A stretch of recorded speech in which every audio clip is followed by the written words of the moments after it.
বন্দে পুরুষোত্তমম। পরম প্রেমময় শ্রী শ্রী ঠাকুরের চরণে আমার শত কোটি প্রণাম। ইষ্টপ্রাণ দাদা ও মায়েদের আমার আন্তরিক জয়গুরু। সূচি ও পরিচ্ছন্নতায় সব সময়ে সূচি ও পরিচ্ছন্ন থাকিও।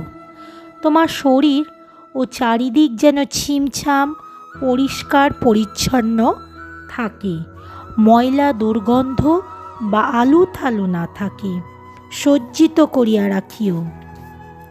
দেখিলেই যেন সুন্দর ও স্বস্তিকে অনুভব করা যায়। তাই বলিয়া ছুচিবায়গ্রস্ত হও না। দেখিও স্বাস্থ্য তৃপ্তি তোমাকে অভিনন্দন করিবে। অসুচি ও অপরিচ্ছন্নতা পাতিত্বের মধ্যে এগুলিও কম নয়। স্বস্তি, স্বস্তি, স্বস্তি। জয় গুরু।